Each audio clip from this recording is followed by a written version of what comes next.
राश, अश्माने मन, अश्माने इंद्रिय, अश्माने वाणी, अब उसको क्रोध आ गया, बोला चलो यहां से भाग जाए।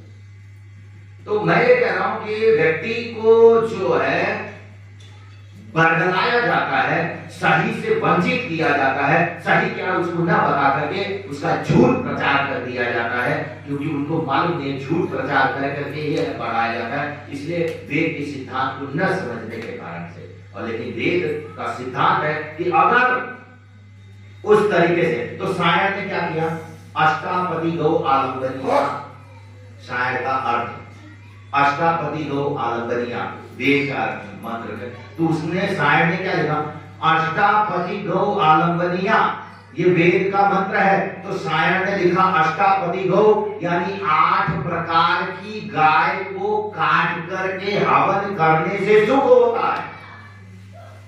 8 प्रकार की गाय को काट करके हवन करने से सुख होता है। तो किसी ने पूछा कि ये 8 प्रकार की गाय कौन सी है, तो बोले 8 प्रकार की जो गर्भवती हो, जिसके पेट में बच्चा हो, 4 बच्चे के और 4 उसके कितने हो गए, 8 हो गए, उसको काट करके हवन करने से सुख होता है, ऐसा अर्थ लिख दिया। लोगों ने कहा मैं इस वेद को नहीं मानता हूं, जिस वेद में ऐसा लिखा हो। वो लोग कहेगा कि नहीं कहेगा, कहेगा, क्योंकि वेद में गलत कह दिया। लेकिन वहां पर क्या है, अष्टापदी गौ आलंबनिया, 8 प्रकार की वाणी का उपयोग करने से, वाणी को सही प्रकार से उपयोग करने से व्यक्ति को सुख की प्राप्ति होगी। यहां पर वो अर्थ है, लेकिन उसने क्या किया, गलत अर्थ कह दिया और लोगों ने उस वेद को छोड़ दिया। बोले मैं उस वेद को नहीं पढ़ूंगा जिस वेद में ऐसा लिख दिया।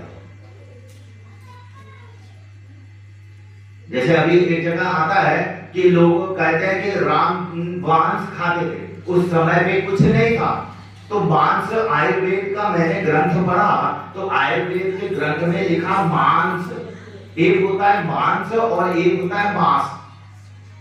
मांस में बिंदी है और मांस में बिंदी नहीं है, तो मांस उड़द की दाल को कहते हैं, तो ये मत, मांस उड़द की दाल को कहते हैं। तो मेरा निगाह आपके ऊपर रहेगा, आपको है वज्रासन में बैठे, वज्रासन में बैठिए, आपको सही नींद नहीं आएगी। मांस उड़द की दाल को कहते हैं, उड़द की दाल को मांस कहते हैं, और मांस जो चमड़ा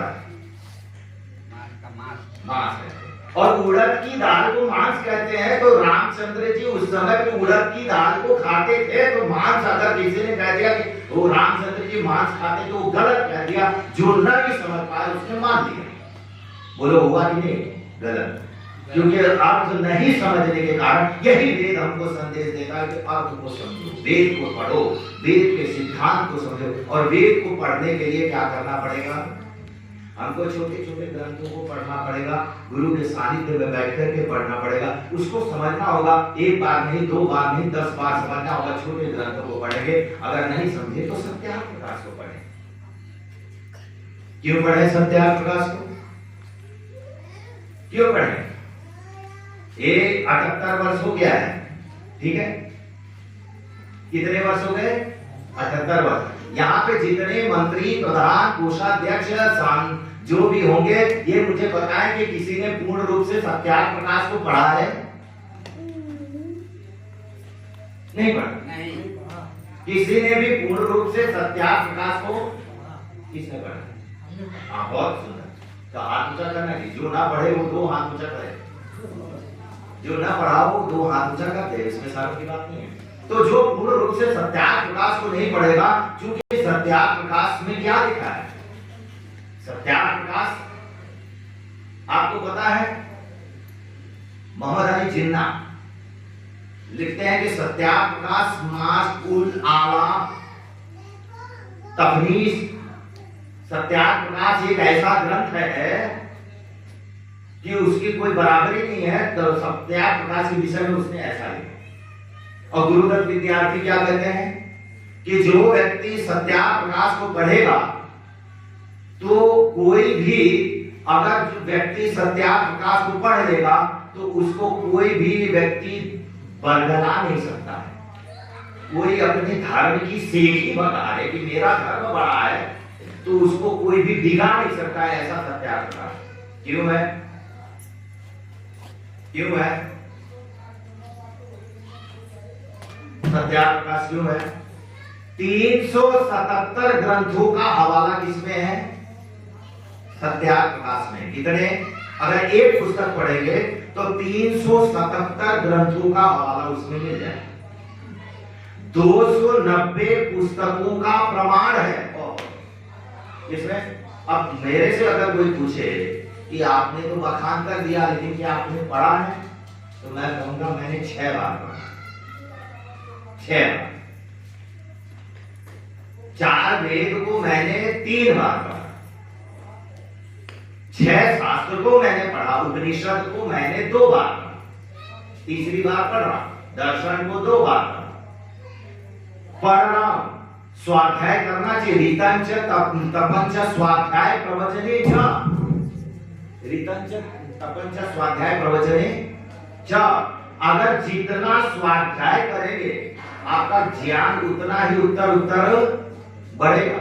एक तो स्व अध्याय, अपना अध्ययन करें कि मैं अपने जीवन में भर के आ रहा हूं, प्रातः काल में उठ रहा हूं, 4 बजे उठ रहा हूं, कि मैं कुत्ते की तरह सो रहा हूं, 4 बजे नहीं उठ रहा हूं प्रातः काल। अगर मैं नहीं उठ रहा हूं और क्या मैं स्नान कर रहा हूं, प्रातः काल उठ करके अपने जीवन को मैं सफल बना रहा हूं, मैं संध्या कर रहा हूं, मैं यज्ञ कर रहा हूं, नहीं कर रहा हूं, तो क्या कर रहा हूं? मैं मनुष्यता के जीवन से दूर हो रहा हूं। वेद का सिद्धांत है।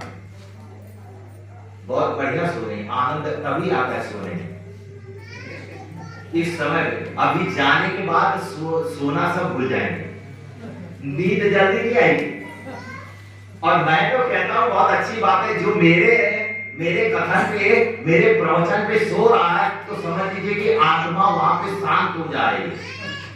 अगर ऑर्केस्ट्रा बजने लगे तब देखो, ऑर्केस्ट्रा हो, डीजे बजने लगे, एकदम नींद नहीं आएगी। क्यों नहीं आएगी? डीजे बजेगा तो नींद क्यों नहीं आएगी?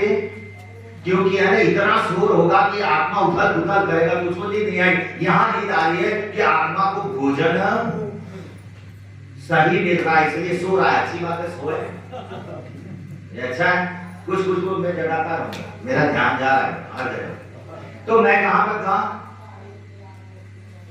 कहां पर था?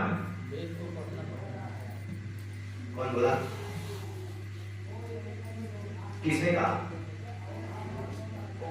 आपने? अच्छा, वेद को पढ़ना उन्होंने खाली ध्यान दिया, बाकी सब लोग खाली मेरा साथ देख रहे, किसी ने ध्यान नहीं दिया।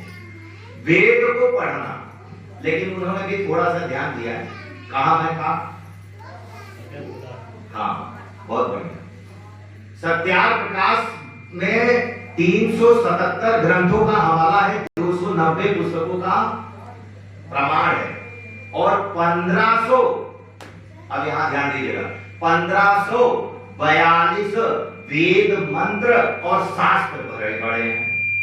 बोलो सत्याग्रह प्रकाश पढ़ना चाहिए, लेकिन कोई पढ़ ही नहीं रहा। किसी ने नहीं पढ़ा। मैंने कहा ना, यहाँ से जितने मंत्री प्रधान, किसी ने हाथ ऊंचा नहीं किया कि मैंने पूर्ण रूप से सत्याग्रह प्रकाश को पढ़ा है। अगर पूर्ण रूप से प्रधान है तो पूर्ण रूप से पढ़े हो।